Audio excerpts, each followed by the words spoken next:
Well, you've probably heard of football coaches and netball coaches, but did you know there's such a thing as a retirement coach? And you're about to meet one. His name's John Glass, and he's the author of Finding Joy in Retirement. How good does that sound?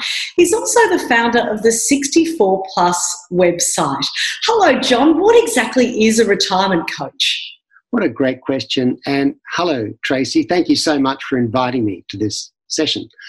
A retirement coach, is not a job that's well understood. I imagine if you took 1,000 people at random and asked them what is a retirement coach, there'd be 1,001 people who'd say, I have no idea what you're talking about.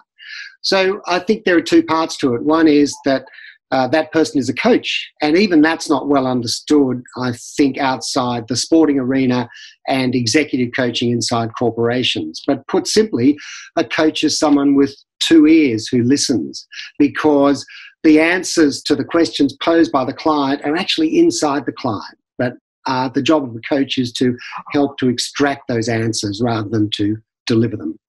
And the other part of a retirement coach is retirement. Now, I need to put a caveat to that, because I'm not a financial planner. And I think financial planning is the dominant practice inside the space of retirement. I'm working with the emotions of a client. We all have emotions, and they can bubble over. Contrary to what people think, emotions can get very strong around the age of 60, very close to retirement. There are a lot of things happening. It's a major, did I emphasize that enough? Transition in life. And a good retirement coach, I believe, can help the client to make that transition from work to retirement. And I imagine that you use a lot of your own personal experience. What was it like when you finished working full-time? That was many years ago, and I'll be honest, it came as a bit of a shock, because I didn't have the benefit of a retirement coach to talk to, except that I talked to myself. And there were many times when I sat on my sofa, just behind me here, under the bookcase, and wondered, should I go back to work? Which I think was a good question to ask. And I concluded, no, I need to start doing something different. I explored a few aspects of myself. I always wanted to draw cartoons for my granddaughter. And my level of artistic prowess is well below Michelangelo's, but so what? And so I started drawing and making up cartoon books. The beauty of the publishing world today in 2020 is that anyone can self-publish, and I've self-published some children's books using other people as illustrators. So I thought about what should I do, and then it started to dawn on me that I should have a portfolio approach to my retired life, which means do a bit of work, as I do as a retirement coach, and have other activities. And I love it. I wake up each morning thinking through, what am I doing today? I have a pretty full diary, and it's fun.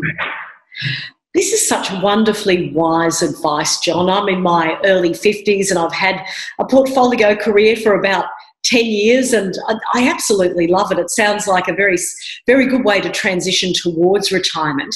Yet a lot of people, you write, still have this attitude that's a very old model towards retirement. They still think in a very old-fashioned way. How do you characterise that?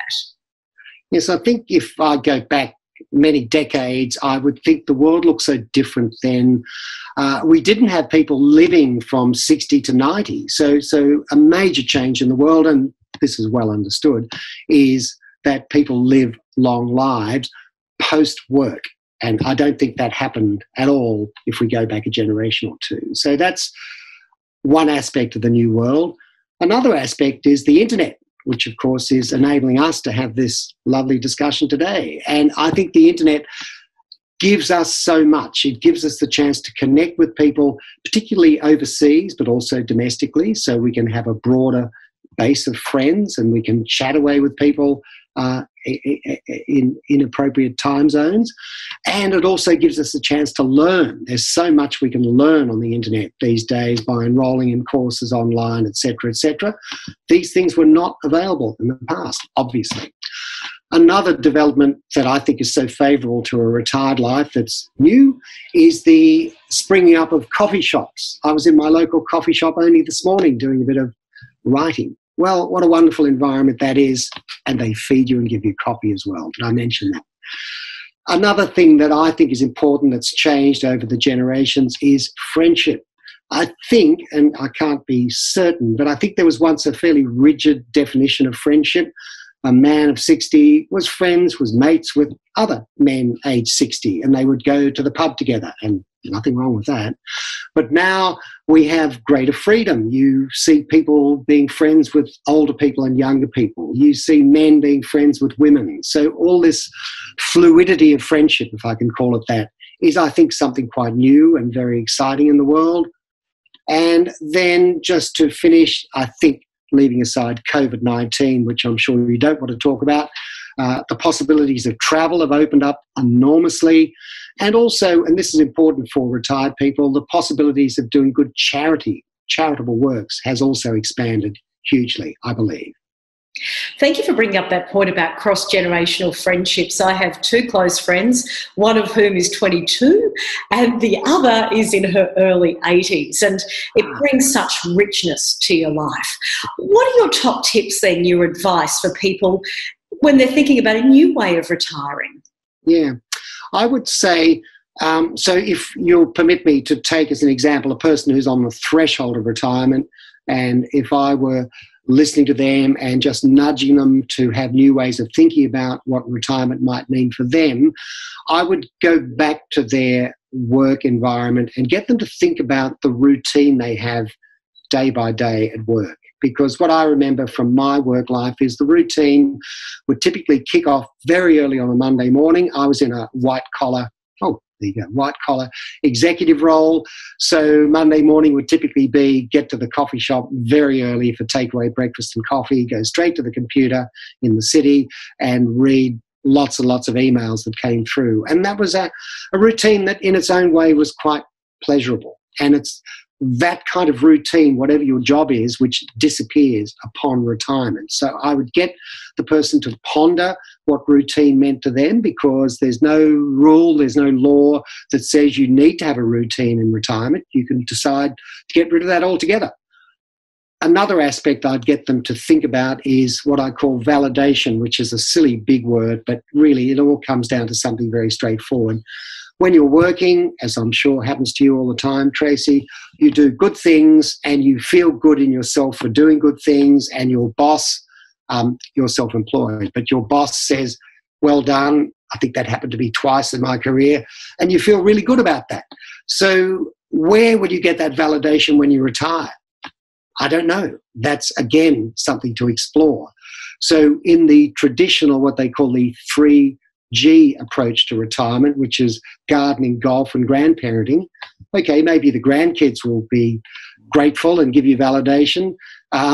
Maybe the golf clubs will do it, but I'm not sure the weeds in the garden will. So, you can rethink what it means to be validated, because ultimately what a retirement coach does is to help you to get a sense of your meaning and purpose in retired life. Whatever that is for you, 3G approach, if it works, terrific. If you want to go and write the great Australian novel, terrific.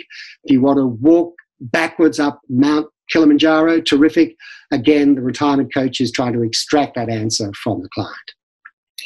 What are the first steps then that people should be taking, John?